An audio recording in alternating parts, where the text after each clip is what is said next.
Welcome to Retro Logic. I'm Dan Caparello here with John Cummins. And this week, we are going to chat about Sonic 3D Blast, Star Wars Rogue Leader. We're going to talk about the new N64 Warrior console thing, all kinds of stuff. Community questions for days. It's going to be a great show. John, what is going on, my man?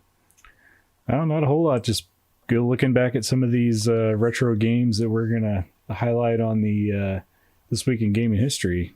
Going back and playing some of those. Yeah. Did you get a lot of Halo 2 in? Because that's on there. I actually, no. But Halo 2 is very, like, I could go back and play it. I have it in so many places now, but it's too fresh. I've played it too recently to go back. Oh, dang. I was joking, but that's actually, I mean, I love Halo 2. Oh, yeah. My son discovered the Halo collection on Xbox One Game Pass, so we've been playing. Oh, yeah. Playing through that. He loves those, so knocking those out. Yeah. Well, we'll get into that in a second. First things first, let's do some Prices Retro to kick things off. What do you say? Sounds good to me.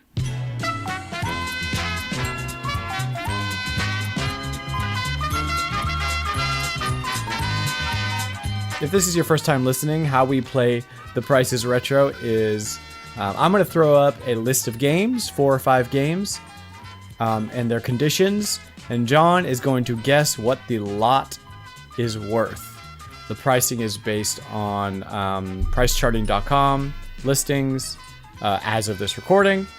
So you can play along with us and let us know how you did. You could tweet at me at BlockfortRetro and let me know if you got anywhere close to the right answer as you guess along with us. So, John, do you want to go first?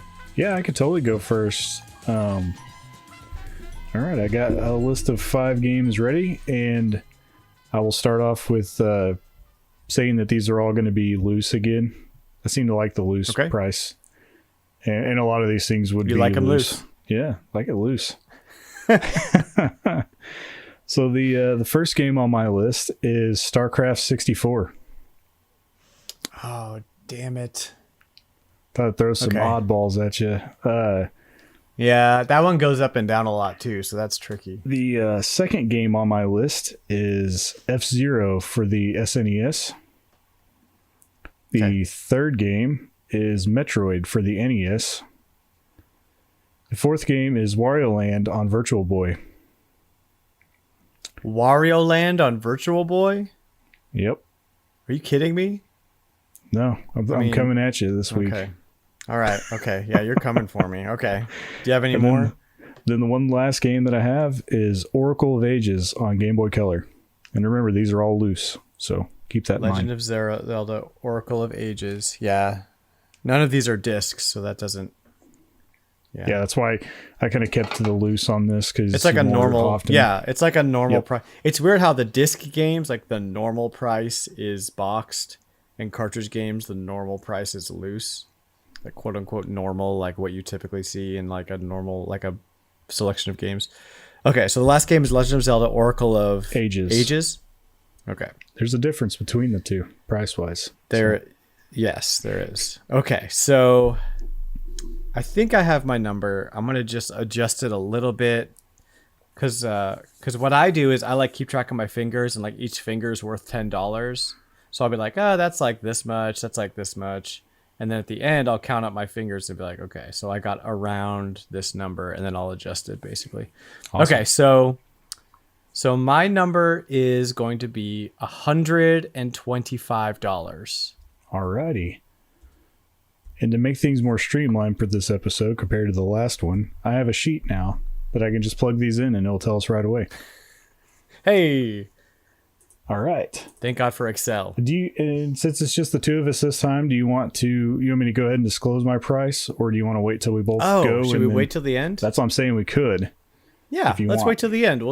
You'll be the wizard who tell us who won. All right. So okay. Let me know when you're ready for my games. I'm ready for your games. Yeah, you'll have to excuse me this week. I'm a little froggy in the throat for some reason. Don't know why. Okay, so my list this week is all Final Fantasy Tactics games. Oh, wow. So there's 4 games. Yeah. So the first game is Final Fantasy Tactics for PlayStation 1, complete in box. The second game is Final Fantasy Tactics Advance for the Game Boy Advance, loose cartridge. The third game is Final Fantasy Tactics Advance 2. I would have written out the whole subtitle, but it's kind of ridiculous and long, so it's for the DS. Complete in box. Okay. And the fourth game is Final Fantasy Tactics War of the Lions for PSP, complete in box. That's it. All right. So, and that last one kind of throws me. I'm not very good with PSP. I don't have a PSP. Let's see. PSP is a little weird too, because some of those games are pricey and some of them are just trash. So I'm gonna say Grimoire of the Rift. Grimoire of the Rift is the subtitle for Final Fantasy Tactics Advance 2. Let's see. I'm gonna go with 120. Just an even 120. Okay, so are you ready to plug some numbers in? Yep. Alrighty. So my guess for your lot was 125. And the total cost of my lot was $181. Golleesh! Dang. Alrighty. So my guess for your lot was 120. And what was the total of your lot? My total was $84.45. So I think you got me on this one. All right, hold on a second. So I did. So the difference in your guess from the actual lot price was $56. And my difference was $36. Man, where did I go wrong? Okay, so you want to do like a little small quick rundown of the price of my lot? Yeah, and you can do yours. Do a quick rundown. Yeah. So I think StarCraft is actually kind of on the high side right now. So it's at $62 loose. 62? I don't know. I guessed 50. Okay. F-Zero is $12. It's pretty cheap. Yeah, I was right on that one. Metroid 10-ish. is $15. Yeah, I was right on that one too. Wario Land has gone up like crazy. It's $63 for a loose game right now. Yeah, that's where I just threw out I guessed 30 or like 20 on that one because I have no idea. I literally bought this game 6 months ago for $25. Yeah. So that's to tell you that how prices are really fluctuating right now. And then Oracle of Ages was $29. So okay. So I was like 10 off on Oracle of Ages and like 30 off on 30 to 40 off on Wario Land. I feel okay about that. That Wario game threw me off a lot. That was kind of my like last week with the Atari game. I thought I'd throw a random, and I have a virtual voice, so yeah, and that's crazy. Cool. All right, so mine are Final Fantasy Tactics for PS1 complete is $24. It's pretty close. I was thinking Final 30. Fantasy Tactics. Yeah. That one stayed relatively high compared to other Final Fantasy PlayStation games. Like Final Fantasy 7, 8, 9 are all like $10. They were so mass produced. They're available everywhere. Yeah. Yeah, and they're available modern console like everywhere. So yeah. But Tactics wasn't always re-released very much. No, they're kind of a niche. And it's just a cool game, so yeah. And didn't sell super well, I think. So Final Fantasy Tactics Advance loose is $19. Okay, I think I had 30 and on actually that it went up because it was like around 10 to 15 when I bought it beginning of the year, and now it like almost doubled. So that is a great game, by the way. If anybody out there you haven't checked that game out, get your Game Boy Advance out and pick it up and have a 200-hour amazing tactics RPG blast of a time. I love that game. I didn't play that one. I played for the Game Boy Advance. I did Tactics Ogre instead. Oh, right on. I gotta play that one too, though. It's a good one if you like tactics. It's good. Is it pricey? I don't think it's really that bad. I think it's pretty comparable to Final Fantasy Tactics. I'd have to look again, but it's been a while. Look up price on that one. So the next one is Final Fantasy Tactics Advance 2 for DS. Complete is $24, so about the same as the advanced one. Yeah, I was thinking 30 on that too. I've never played it. I have it. I got it because I know I love the first one and I really wanted to check it out. I just need time to dig into it. And then War of the Lions, which surprised me at how low this was only $15. That's the one that threw me off.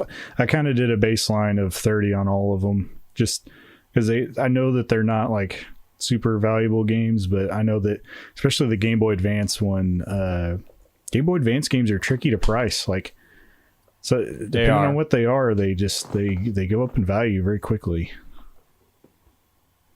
Yeah, but they're always tough. And PSP is that way too. Like there's some PSP games that fetch like 50, 60, 70, $100, and then most of them are cheap. So it's like you never know. Yeah. And then something like Final Fantasy you'd think would be more expensive. So that's a good. PSP is kind of a weird thing to collect. Like you have to really know what you want. In a lot of the stores that you find, they don't have very big selections. Like I always figure that the games sold better than they did, or people are just holding on to them or something. You know, it reminds me a lot of a like Gamecube.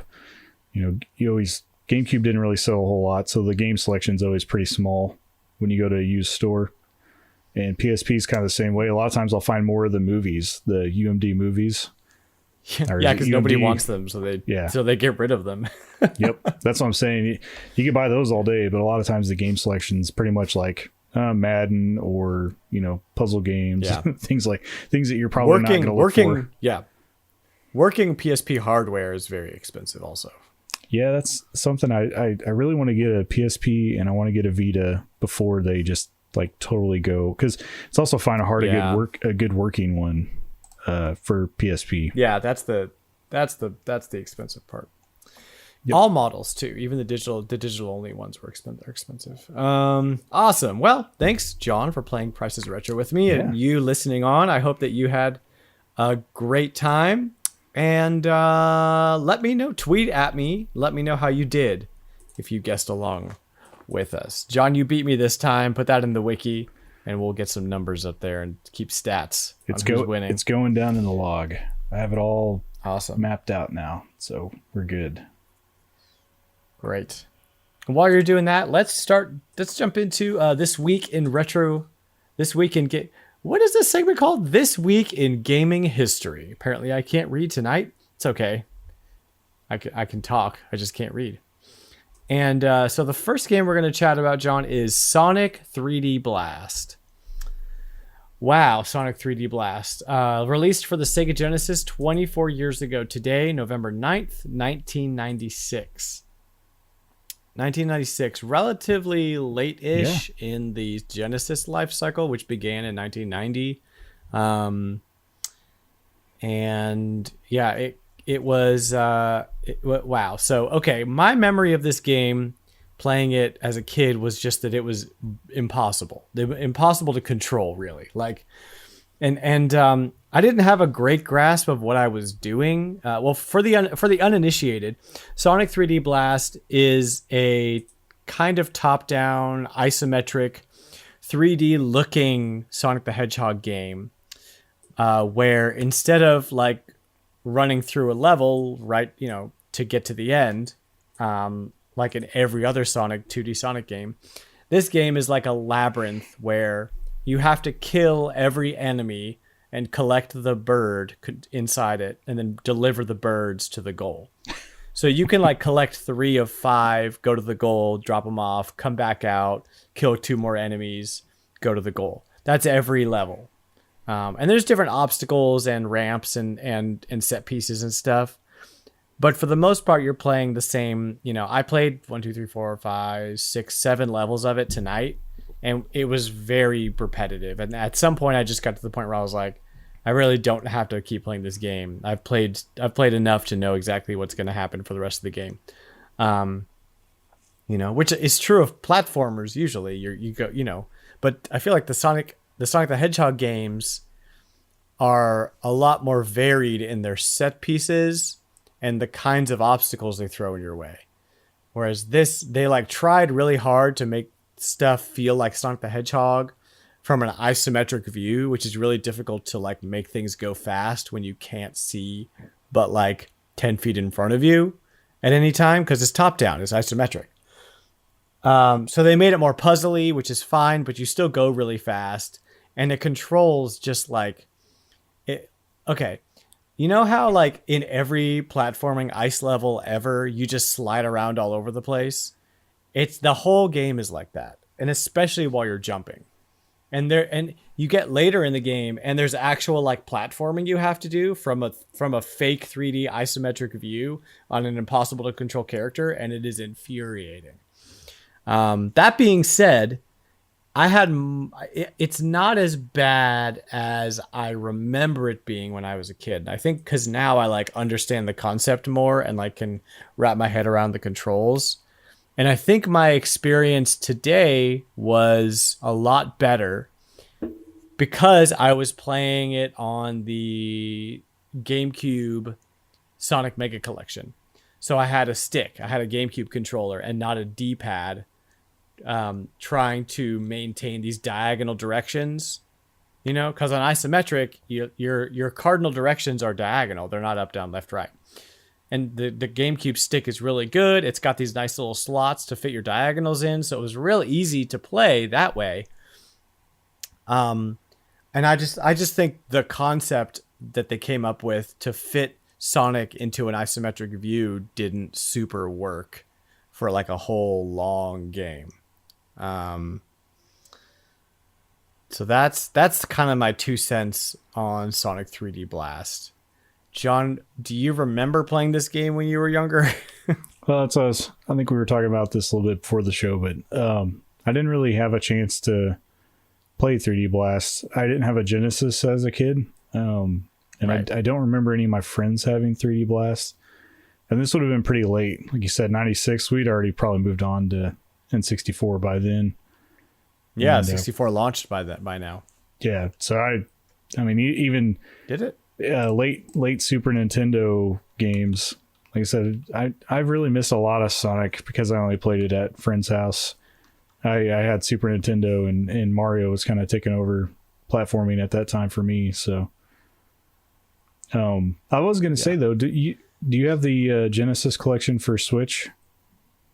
Yes, it's also on there.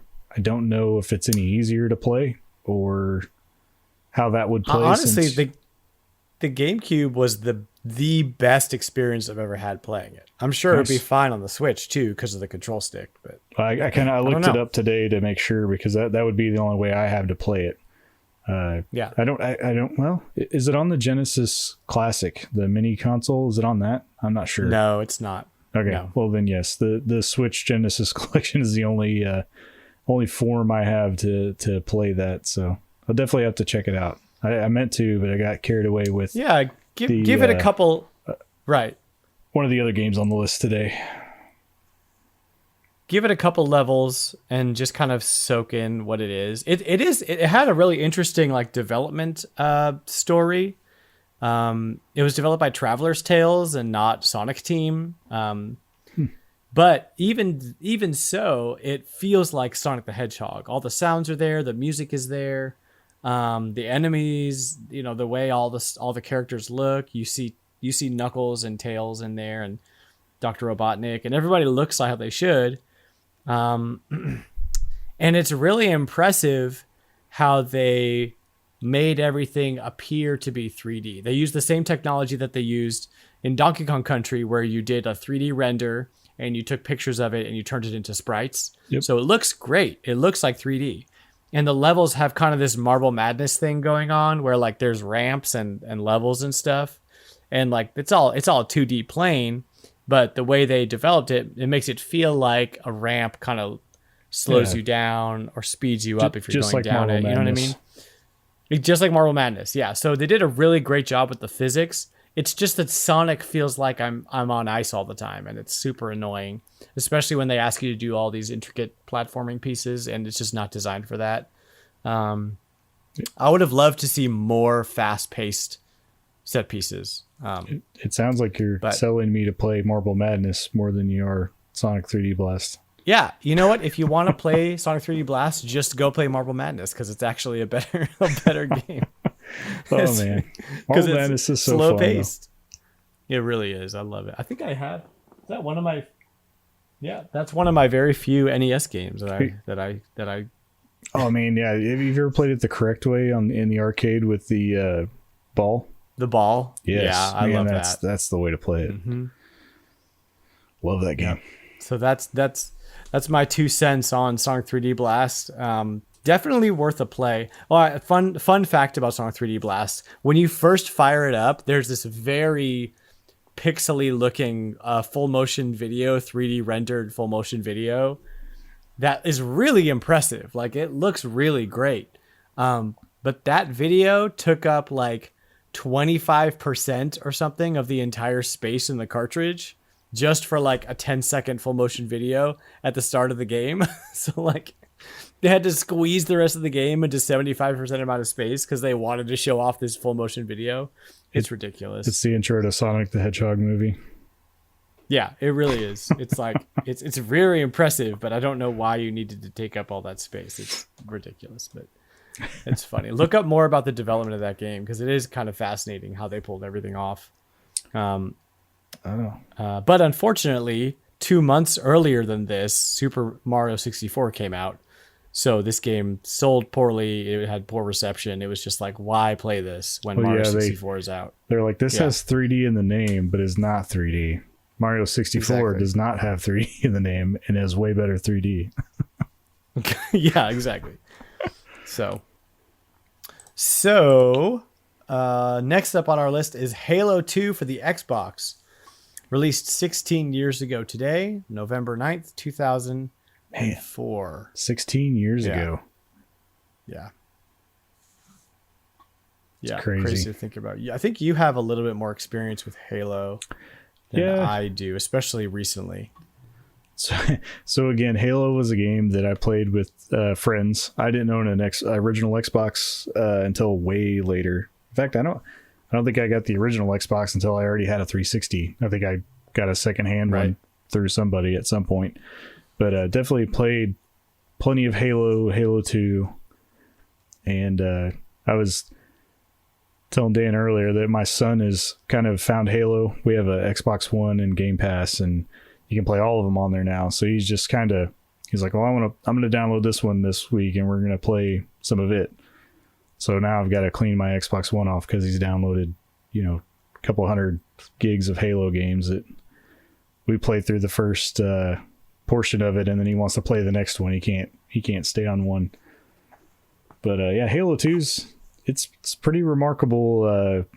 It really took over. Well, I mean, Halo in general, the series really kind of took over where the N64, was really hitting on all cylinders with first-person shooters. You had everything coming out on there. Quake and Doom and GoldenEye, and Perfect Dark, Turok. Yeah, they were really figuring the 3D first-person shooter out in a 3D space.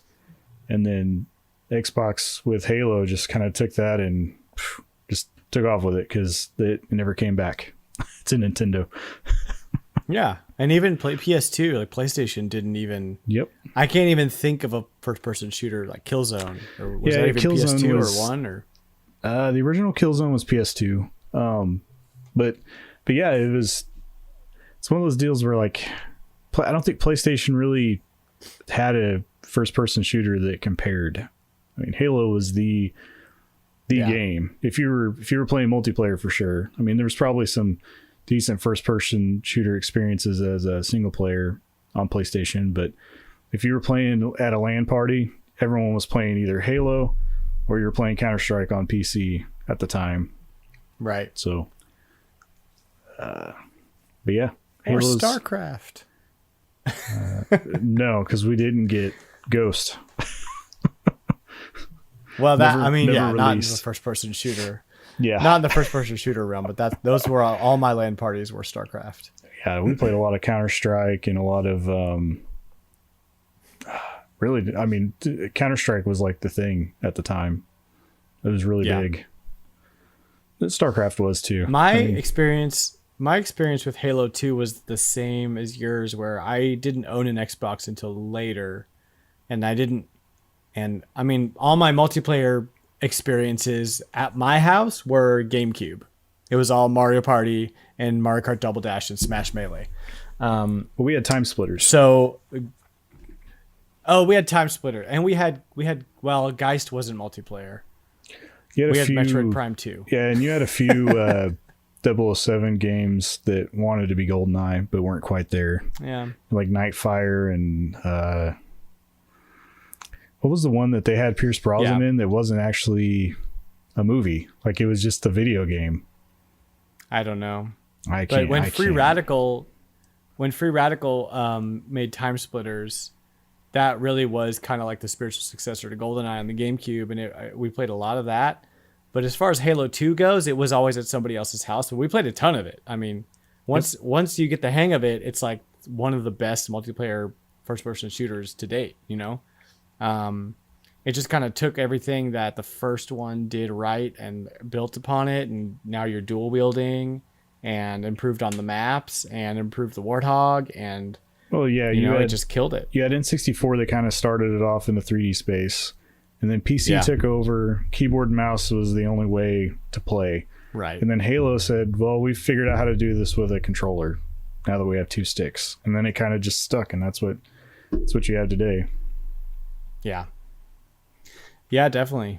2004. Long time ago. And then the next game on our list, we've got Star Wars Rogue Leader, Rogue Squadron 2 for the GameCube, 19 years old today, November 9th, 2001.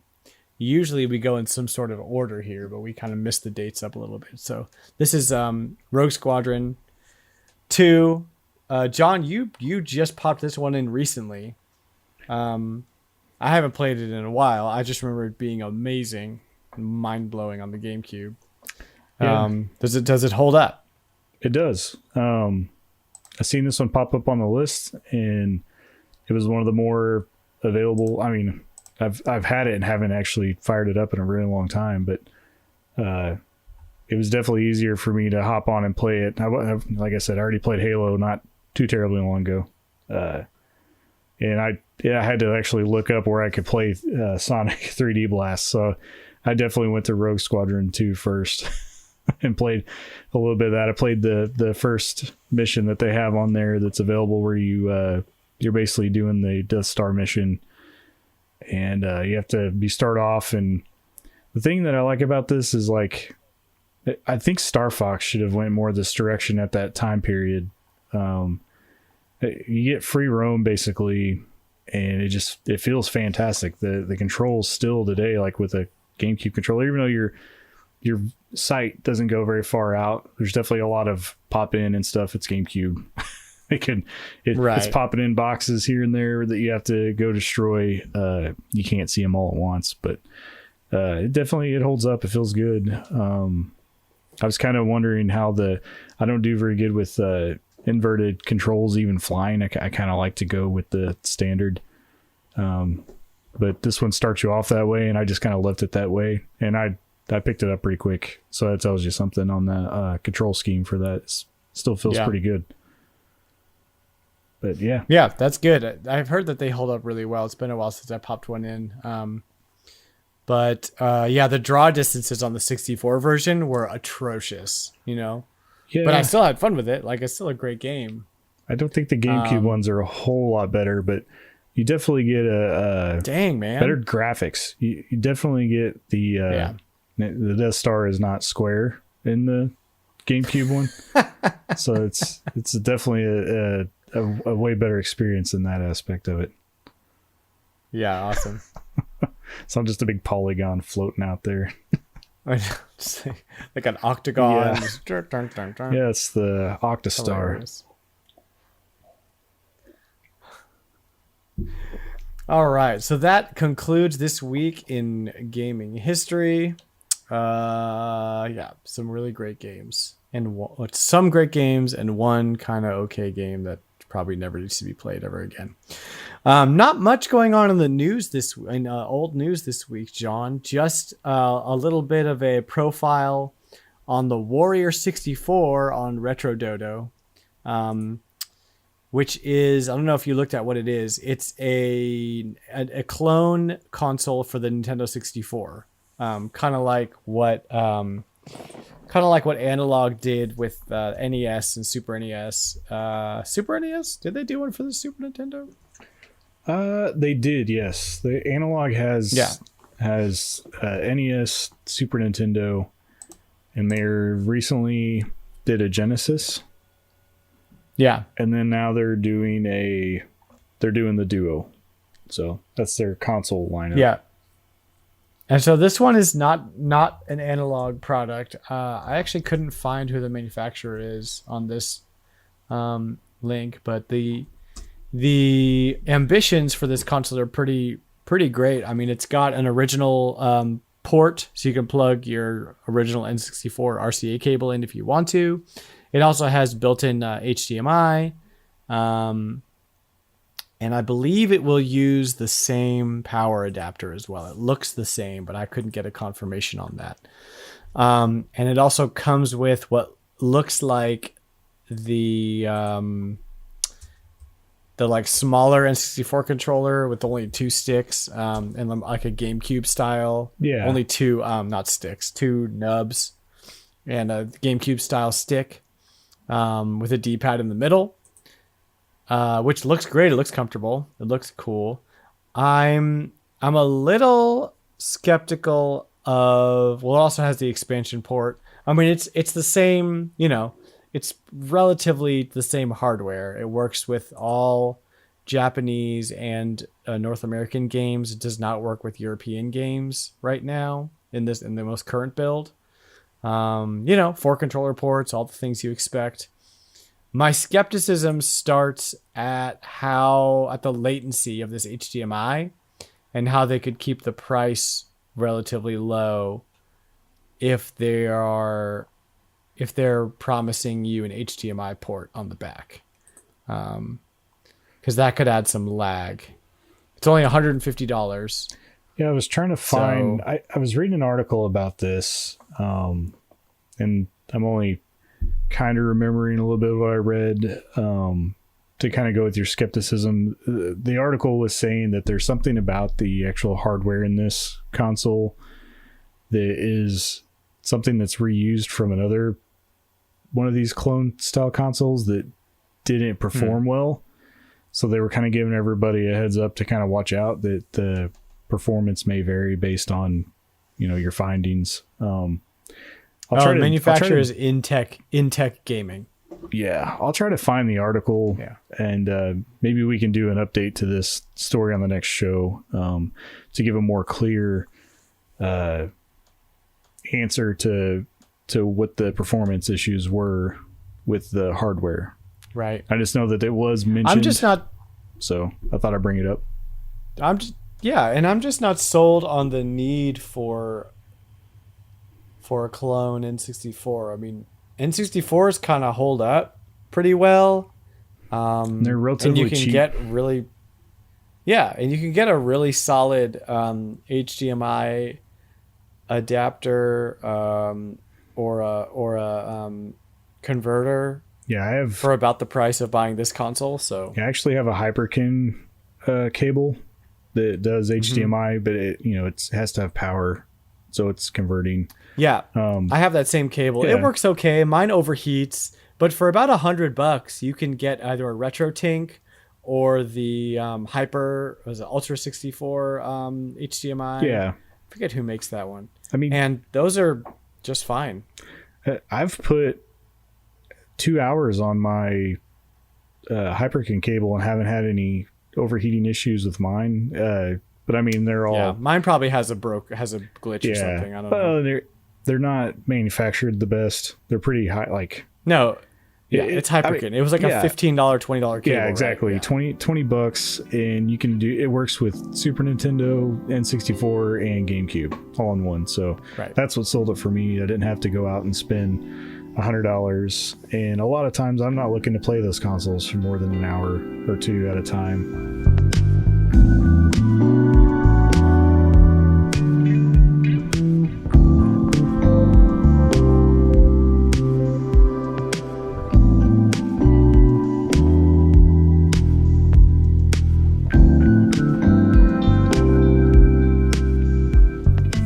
Yeah, so that's the Warrior 64, and as more information comes in, we'll be sure to keep you informed on all of that.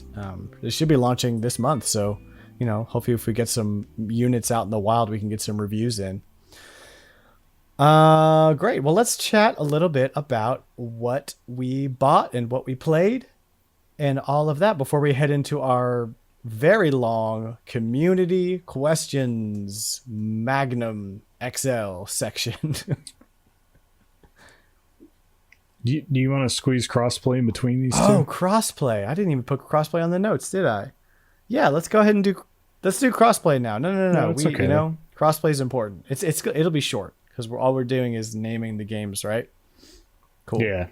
This week. So John, why don't you tell everyone, just as a refresher, what crossplay is? Okay, so crossplay is a segment of the show where Dan and I will kind of exchange games to play. So the basic concept of this is we both created a list of games that we already have that we have not played.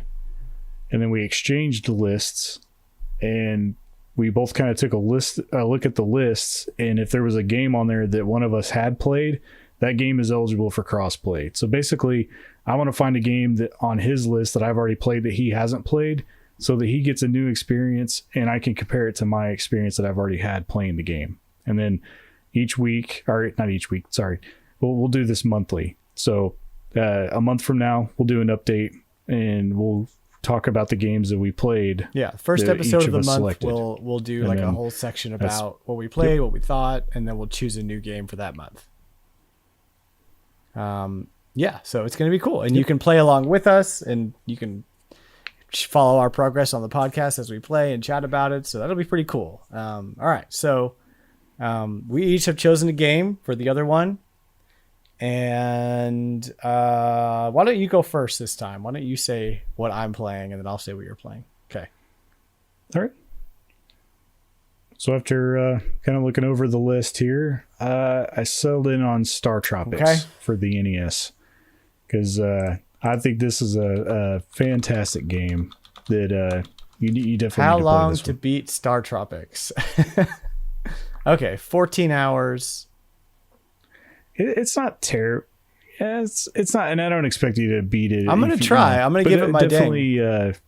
It's one of those. Yeah, no, I mean it's one of those that if it hooks you those 14 hours will feel like nothing. It's of course I played this. Is this quite a Switch long time on? ago. Is this? But Is this on Nintendo Switch Online? Okay, that helps a lot. Actually, I think it is. If it's not, it's on the. Right. If it's not, it's on the classic, so you can definitely play it without purchasing it. Yeah, either way. Awesome. Cool. Yeah, good choice. It is. Yep. It's a game that it has always come up, and it looks interesting. I think it's on the Zelda engine, isn't it? That's like its claim to fame. I think so. It's very it's very similar. Yeah, you kind of have an overworld map, and Cool. you'll go in and do a dungeon. Yeah, I'm area. looking forward to that. That'll be great. Finally check that off my list. Okay, so yours, John, is a game that is near and dear to my heart that I'm shocked that you have not played yet. And it is Star Wars Shadows of the Empire for the Nintendo 64. Yeah, I haven't played this one myself. I watched somebody play a little bit of this when I was growing up. I never had a copy of it, but one of my friends did. And so I picked it up, but I've not yet played it. So yeah, this would be a good opportunity to fire this one up and Don't play too much of Rogue Squadron before you play this game, because one of the things that dates this game heavily is the controls. It's a bit weird. Takes some getting used to.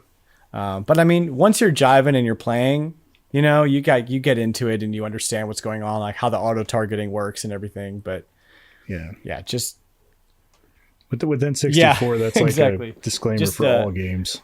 Get ready for a bit none of a of them learning control the curve on same. that end. But it is. I just remember playing tons of sure. Shadows of the Empire as a kid, like especially that Hoth level. The first levels on Hoth.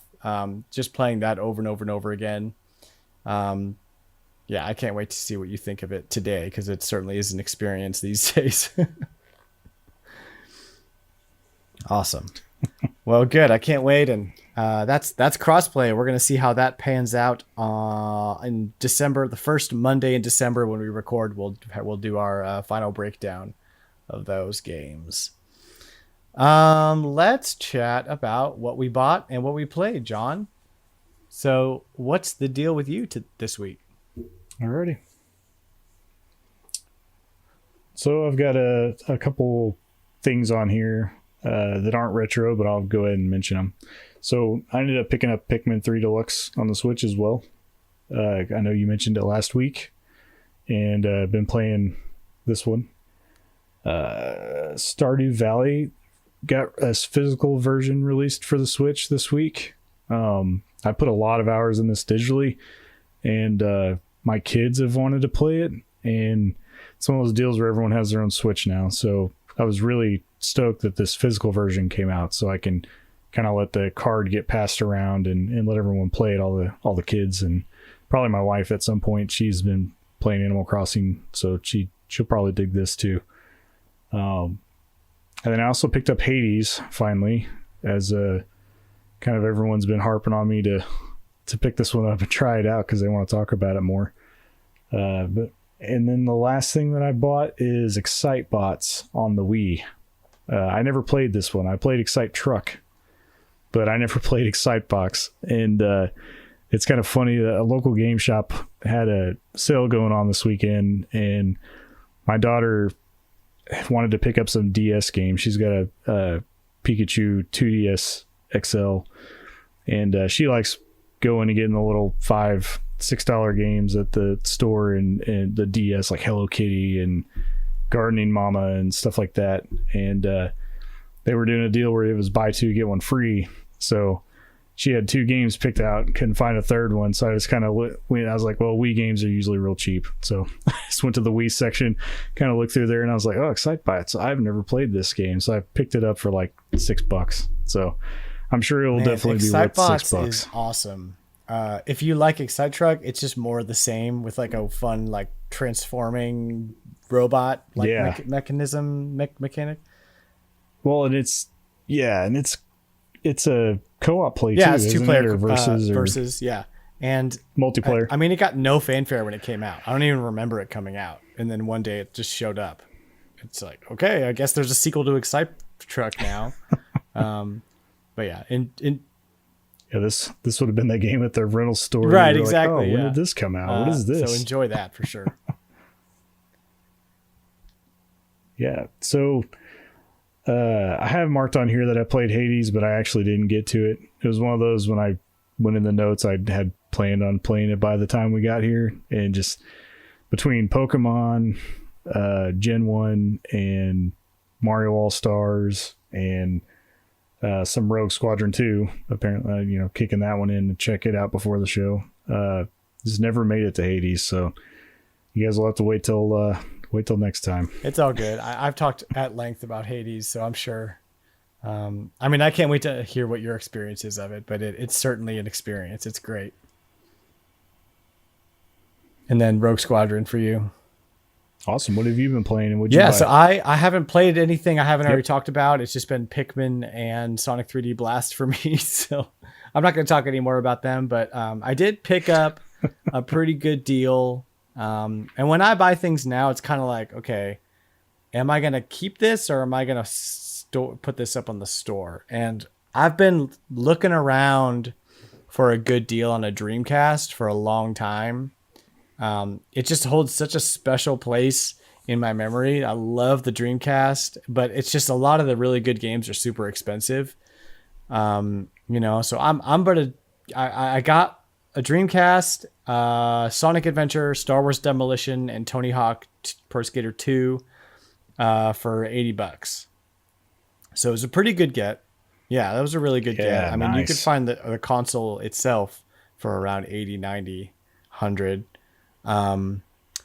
And so to just find this lot, I think it was pretty lucky, especially Sonic Adventure goes for about 20. So that made it worth it. So I'm going to keep the Dreamcast. I might sell, there's another game in there. I don't remember, some sports game.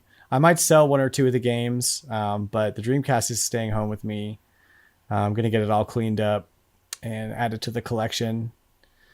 And yeah, hopefully find a good deal on some of the games that I love, the Jet Grind Radio. And I talked a little bit about the Dreamcast in episode, I think it was 1 or 2, where we talked about what we'd want in a Dreamcast Mini. So yeah, Seaman. There you go. Yeah, Seaman. I'd love to get like Power Stone and Cannon Spike and stuff like that. Yeah, but some of those games are like really like just too expensive. Like I'm not going to pay full price for them probably. But anyway, I'm really excited about it. Can't wait to get it in, test it all out. That is going to be cool when that happens. So look forward to that. Also, just Star Wars Demolition. What a great game. It's so fun. Yeah. Great. Well, so let's jump right in without any other delay into our community questions, which we have 4 community questions, John. This is the most we've ever had, and they are beefy. They are beefy questions. Our first one, they all come from our Discord. If you want to jump into our Discord, feel free. There's a link in my profile on Twitter, so you can click that and jump in if you're having trouble with it, or if I can't find it, just tweet me at BlockfortRetro, and I'll help you get into the Discord. You're welcome to come in and chat with us as long as you obey the rules. Is it on the It's Blockfort not Retro yet. website? The website. Oh, that's a nice little plug there. Thanks, John. So the website is up, blockfortretro.com. Yeah. My blog, the podcast, and the store are all there. So you can find all things Blockfort Retro there. So go check it out. I'll get Discord stuff updated on there as soon as I can. Things are just happening quickly. I don't have very much time, so we're just doing it as we can. So our first question comes from Bryan S. in Discord. He says, during your lifetime, what is your most anticipated or wanted Christmas game related gift? For me, it was the year I had asked for a Nintendo 64 and the gold cartridge edition of Zelda 64. I wanted it so bad, I couldn't keep my peepers to myself, and I went snooping in the closet and found it before Christmas. I was super excited in the moment, but what followed was a sinking feeling of having to feign excitement later. Wow. I don't think I ever snooped before Christmas. I don't think I ever did that as a kid. That is hilarious. My parents were too good. They were too good at hiding stuff. I couldn't find it if I wanted to. So, John, is there a game? What was your most anticipated game-related Christmas gift as a kid? Do you remember? So, I think I'm in the same boat as Bryan. N64 was probably the one that I wanted the most, and it was one of those that my brother had moved out, so I usually didn't have my own game consoles. I usually played whatever he had, and so he had moved out, and N64 was something that I played at a friend's house. I had a Super Nintendo, and I remember the first or second year N64 came out, I asked and didn't get it. And then and then it wasn't until it was either 98 or 99, and I asked for it again, and this time my brother bought me one, and he bought me the Donkey Kong 64 with the game included, nice. The Jungle Green. And I wanted Tony Hawk Pro Skater, and I got that too. So that's probably the most excited I've been video game wise. Yeah, man. I think Christmas. When I got my Nintendo 64, my parents were so good, kind of like yours, at just like not letting on what they got us, or even that there was anything in the house. It was just like, oh yeah, I don't know. I guess we'll see. You know, like I gave them my list and N64 was all over it, but it's like, oh yeah, well we'll have to wait and see what Santa brings. I'm like, okay, like I know there's no Santa, just tell me what's going on, you know.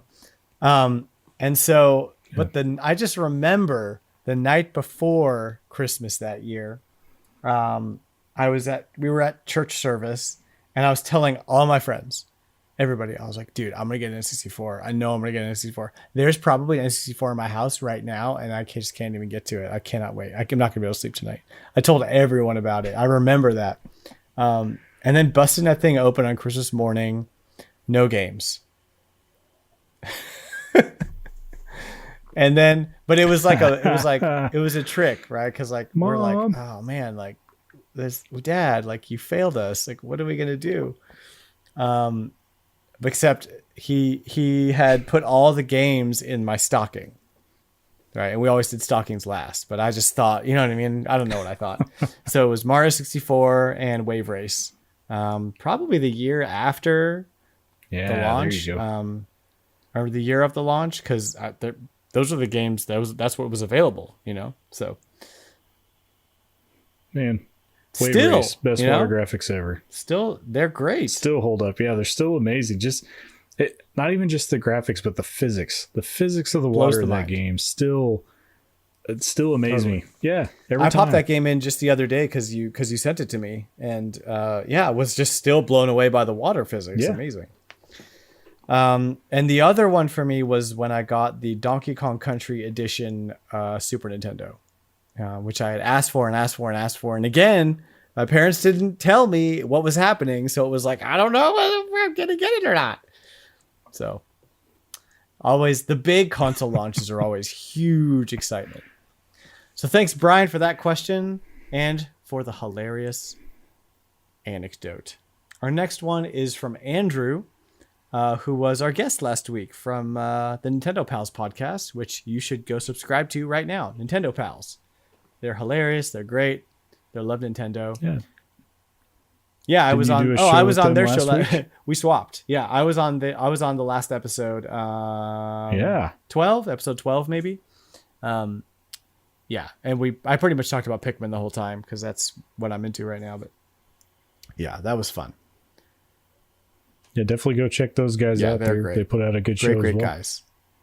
His question is, when going back to play retro games you haven't tried before, how do you determine if something is good versus nostalgic for the first time?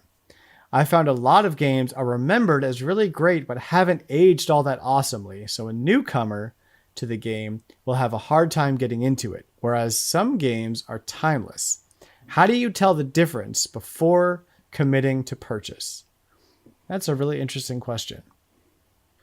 How do you tell the difference between a game that's actually aged well and a game that you're just nostalgic for? You know, well, I mean, based on, I mean, obviously, if you've never played it, you probably don't have a very, very much nostalgia for it. Basically, a lot of times, I'll pick up a game based on recommendations from other people, and even then, a lot of times, man, the day and age we live in now, everybody's put up a video of their experiences with games. A lot of times, just do a quick search, do a YouTube search, and I mean, you don't have to get a full spoiled version of the game, but there's definitely a lot of good reviews for things out there, especially with retro. Retro's kind of become really popular to do videos on here of late. So a lot of times, if I'm not quite sure, I'll get quite a few people tell me, I love this game as a kid. Just an easy way to kind of go back and make sure that, hey, they like this game because, they played it a long time ago and they had that nostalgia. I'll definitely go and dig and try to find as much information I can about it and make sure that it's something that I want to play. And as a rule of thumb, usually if depending on if you're like a Nintendo guy, if you're a PlayStation guy, first party stuff's usually pretty safe. First party Nintendo, I usually don't worry too much about if it's going to be super good. I usually will get it and play it just because I know that they don't usually put out a bad game.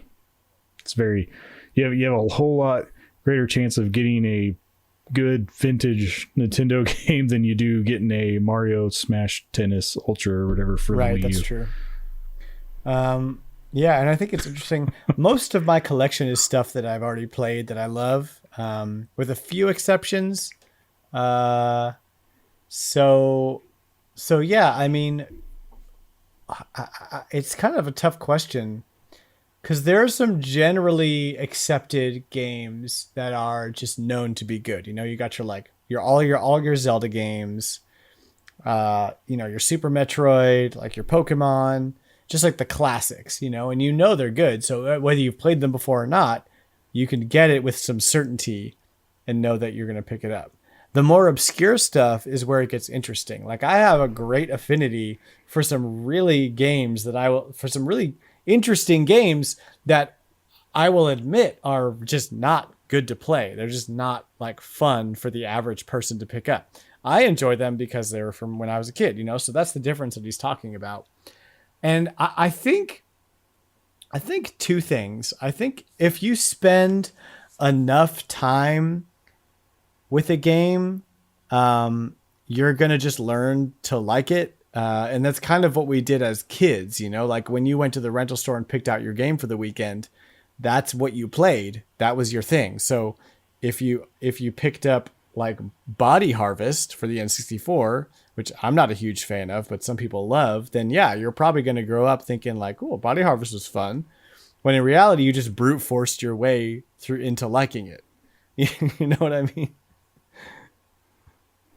Well, yeah, and the video stores and rentals were basically YouTube back then. You pick out a game. Well, I kind of struck out this week. It wasn't really that good, so mark that one off the list. Either that or you had a Nintendo Power that helped a lot magazine too. Is Nintendo Power reviews and looking at just seeing what people thought of it and the layouts, and that was some of the most fun. Was anticipating what was going to come out as a kid and trying to pick like what I'm going to ask my parents for. And it was very smart of Nintendo to just sort of make sure that Mario's name was synonymous with quality for the most part, like with a few exceptions. Especially during the N64 age, tons of Mario games, all the Mario sports games, Party, all the stuff. And all of them are great. They're all winners. So they just kind of learned like, oh, if we attach this character to quality, then that means that people know that they're going to buy our games. Yeah. So I don't know that I have like a barometer as far as like what goes. Being collectors, you and I kind of have our pulse on what's considered good and what's considered not so good. And we can also have our own opinions about things. But when I'm looking online at lots of games, or I'm looking at what like some stuff I want to buy for my collection, like a Dreamcast, for example, which I just bought, to me it's really kind of a combination of what I like and what the community as a whole has determined a timeless game, right? Like Jet Grind Radio, like classic, timeless. It's great. It's super fun. Star Wars Demolition, like it's Star Wars, so it's cool, but I could probably find a few people that tell me like, yeah, that game kind of sucked. You know what I mean? It has its problems. Yeah, I mean, just as an example. There is no definitive answer. Just do your research. Ask around. I mean, even as collectors, I don't know how other collectors choose and buy their games, but I'm not a collector that buys based on something's value. So I'm not going to just buy a game because it's super valuable. I buy to play. So, I don't intentionally buy something that's sealed, usually if it's a classic game, because it's something that I want to play at some point. Now I've got plenty of newer games that are sealed because I haven't got to them yet. And to me, there's no point opening it till I get there. But yeah, I'm not going to go buy sealed Mario 3 just to have a sealed copy of it. I have a story about that. I have 2 copies of them, and I have a story about that. When I bought my copy of Ribbit King, it was from some random like locally owned game store in Chicago. They had like a little bit of a web store, and they had a copy of Ribbit King, apparently labeled as new, right? Like this was like maybe a year ago. It was labeled new. No, less than a year ago, like maybe 6 months ago. And I'm like, okay, like I'm gonna give you my $40 for this quote unquote new GameCube game, and we'll see what I get in the mail. And I was terrified because it took them forever to ship the thing, and I was like, did I just lose money? Like, what happened? Finally came in, and I actually have a YouTube video of me opening it for the first time because I had no idea what I was going to get. Was it just a random used copy? Because there were no pictures of it, and there was no description. It was just like, here's the game, here's the price, right? And it was labeled new. So like, what does that mean to them? Maybe they only, maybe they made a mistake, whatever. So I open it, and it appears to be a new copy, not in shrink wrap, right? Not in plastic, because everything's pristine. It looks new, like somebody just unwrapped it, but there's no plastic. So I'm like, okay, maybe display copy, something like that. What? When they bought it, it was new to them. I don't know. I don't know if it was used or if it was new to them and they opened it as a display. I don't know what they did. I was happy because I got, at the time, an $80 GameCube game for $40. So no sweat off my back. But it was just such a funny thing where I'm like, okay, if this is a sealed copy of Ribbit King, I'm probably going to sell it and use the money to buy a used copy and just pocket the rest of the money. because I want to play it. Ribbit King is a game that I love, and I want to play it. I don't want it to sit on a shelf. I want to play it. What the heck? Yeah, you buy it, it's a sealed copy of Garfield I would return Kart. that crap. Yeah. You didn't know. Yeah, you didn't know what you were going to get. Go watch the YouTube on Blockfort Retro on my YouTube. Go watch the video of me opening it, because my reaction is really crazy. I'm just like, what is it? Yeah! It's crazy. So let's move on to our next question. Is Flightsy on our Discord?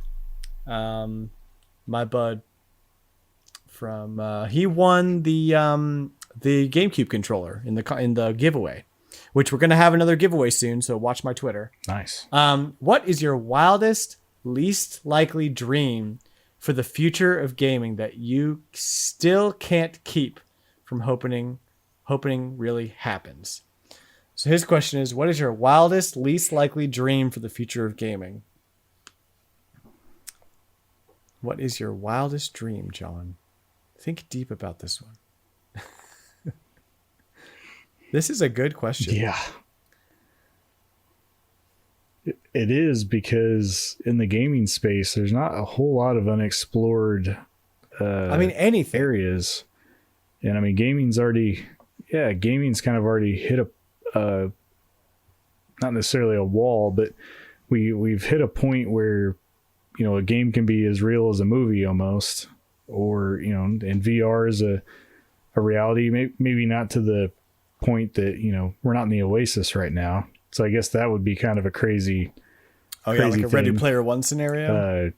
Think of or like even the Matrix. It's not necessarily a game, but it's a simulation that's in the same idea.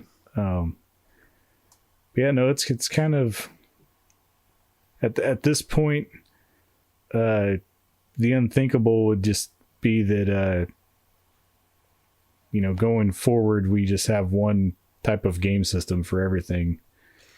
And that's not even that crazy. I don't know. Like, I don't think Nintendo will ever get there. They tend to like to have complete control of their hardware, software relationships, which becomes really difficult if you're in like a PC scenario where you just kind of have to cater it to what's available.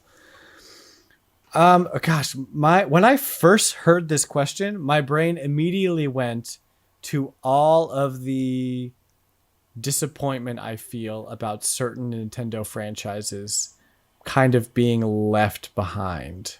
You know what I mean? So like as unfantastic as it sounds, I would love to see them do another a badass on rails style Star Fox game, you know, or take Starlink to the next level and make it like a really cool open world Star Fox game with on rails shooting. I would love for them to take F-Zero into a new direction, or just make a really awesome F-Zero game for the Switch, you know? Same thing with Pikmin. Like really want to see Pikmin 4 happen. I know you guys are like, but what do? We did so much with Pikmin 3 that was new that we don't know if we have the ideas for Pikmin 4. And I'm like, just please make more Pikmin games, you know? I would like to see a follow-up to Donkey Kong 64. I do. I want to see a 3D platforming Donkey Kong game. I don't know why. I'm insane, but that's what I want to see. I want what's another franchise that I love that just kind of you know, I don't know, just what? WarioWare. WarioWare? I'm sure they're going to do WarioWare though. That's like a realistic prediction. That's what? Well, I've been saying that for the last 4 years. Yeah, we still haven't got one on Switch. I'm going to wait and see on that one. I don't know. That's kind of like just where my head's at, where I'm like, because I'm such a Nintendo fan, like I would love to see that. I would also really like to see Sonic, like Mania, become kind of the standard for Sonic the Hedgehog. And maybe try to design a 3D Sonic game that's like, just, I don't know, just good. Like, I don't even know what that looks like. Here's one. What if Sega re-enters the console market? How do you... That'd be crazy. That is a lofty prediction. How do you enter the console war now? The players are 15, 20 years in, and is there space for 4 consoles, or do we have to wait for somebody to bow out? You know what I mean? That's a weird scenario. I think I've made this prediction before, but I think Xbox is going to... Or they're just going to stop hardware manufacturing? I don't think they have... Yeah, they won't have a need to. In the direction that they're wanting to take the Xbox brand is that they want it to be playable everywhere. They want to be a software service type platform versus... Because they lose money on their hardware. Every console generation, they lose money on the hardware. They only make money on the services and on the software. So at some point, and especially with how close Xbox and PlayStation have, they're almost, the marriage between those two and PC is almost complete. Like the only difference between Xbox and a PlayStation and a PC is you don't have to install games on them. You put the disc in and it does it for you. So at some point I see Xbox saying, we've established what we want with our services and everybody's on board, and Game Pass is on everything at some point, and they're like, all right, we don't have to lose money on hardware anymore, so just go play this on your PC or play it on someone else's stuff. In cloud gaming too, it's not there yet, but it's definitely the direction that they're wanting to go. I think, Microsoft's probably pushing that harder than anybody. Yeah, that's going to be really interesting when cloud gaming starts to become viable for a large portion of the population. What does a console game look like? What does Nintendo do? I mean, Nintendo's going to be fine because they have their IP to fall back on. Well, and they're the leader of innovation for gaming as far as consoles and software marriage go. You always, Nintendo's, since the Wii has always said, hey, we're going to give you this hardware and it's specifically for the software that we're going to put out for it. You're not going to see you're not going to see Exactly. those games on anywhere else because we're doing this. When with I our say hardware. their IP, So yeah. Nintendo's When going I to say keep being Nintendo. they leverage their IP, that's what I mean. I mean, the Wii U did not sell well. It sold 14 million, which is still really good. Now we know what the baseline of sales are going to be for any given Nintendo console. So, you know. Well, yeah, and the Wii U is a very, very strange Right, it's a victim of its marketing for sure. Campaign for just a weird. Yeah, it was horrible, and they drug their feet. I don't think that Nintendo even liked developing games for it. I think it stumbled in a lot of ways. Yeah, I could see that. I mean, it was very, very quickly dropped with the controller, the gamepad support for being able to be used with pad and on TV at the same time. Because it basically became, hey, it wasn't viable for most games. Yeah. Yeah. So I'm saying it was, yeah, like I said, Nintendo is, you'll know really quick whenever Nintendo's idea fails because they will abandon it. Kind of like 3D on the 3DS. They don't even put, the later half of the 3DS, they were like, we're not even going to make 3D games anymore. Sorry. So really good question. And yeah, definitely gets you thinking, doesn't it? Our final question tonight comes from AdRock in our Discord. And it's a good one. This is a fun one. He says, if you had to be stuck as a game character living in his or her respective game world for the rest of eternity, who would it be? Wow. My first thought is Animal Crossing. What an easy life. I'm going to go live on a beach and pay off my house in a month and then be done. Great. This is my life now. You don't want to be in Grand Theft Auto? There's a lot of pain in that. Yeah. Well, I just want to be left that would alone be mostly. bad. So that's why that. Animal Crossing fits my ideal. Yeah, but the thing with me is Animal Crossing is like you can achieve that now, kind of. If I'm going to be in a game world, I want to be able to do things that I can't normally do here. I mean, you can talk to a turtle if you want. That's now. True. I could walk up to a turtle and start talking. Or a bird. He may not talk back. He might. What do I know? Also, Yeah, you can go buy a house from a raccoon right now. It's not going to be a very good one. Also, Breath of the Wild is a world that I wouldn't mind inhabiting. If I was able to actually live in Link's house and not just be in the middle of the woods for most of it, would be very cool. Yeah, I mean, those are the two that strike me the hardest. What about you? Yeah, I think that Breath of the Wild would be neat. For me, it's mainly just to be able to learn more about the world of it, which we will be able to do that by playing a sequel here soon. But yeah,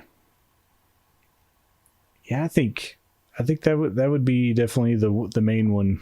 I don't know if you were Kirby, you could just eat a whole bunch of stuff all the time and never gain weight, which would also be kind of cool. Yeah, sure.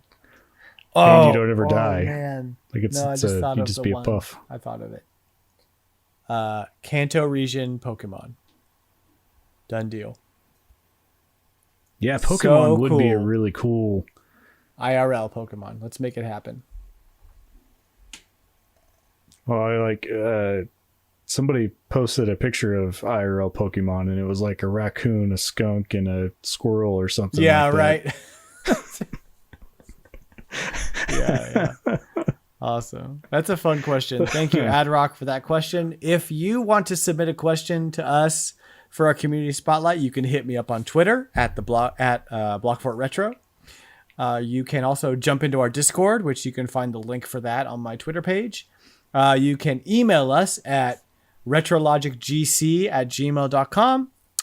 And that's about it. If you can't find us any of those three ways, I'm sorry. There's no way that I can help or anybody can help you. Throw your computer out the window because, at that point, why bother? We're about to wrap up this show here, John. What you got? You got any nuggets for us before we leave? What else you got? I'm telling you, man.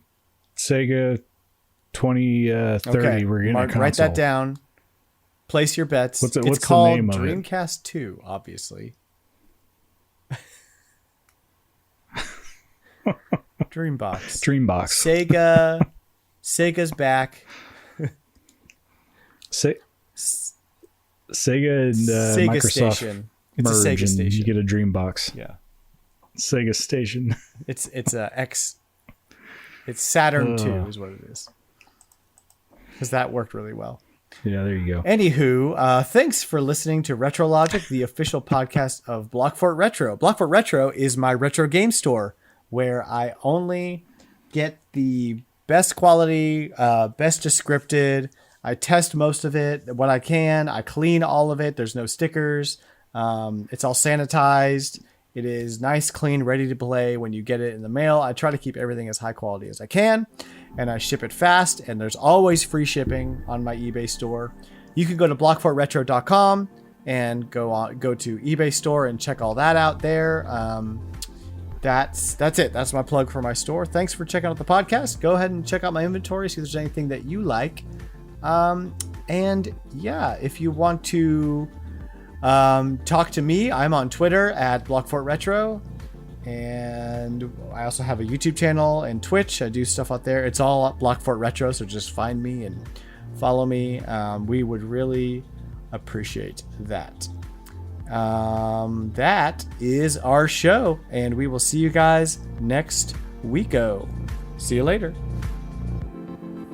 On the next one. Later.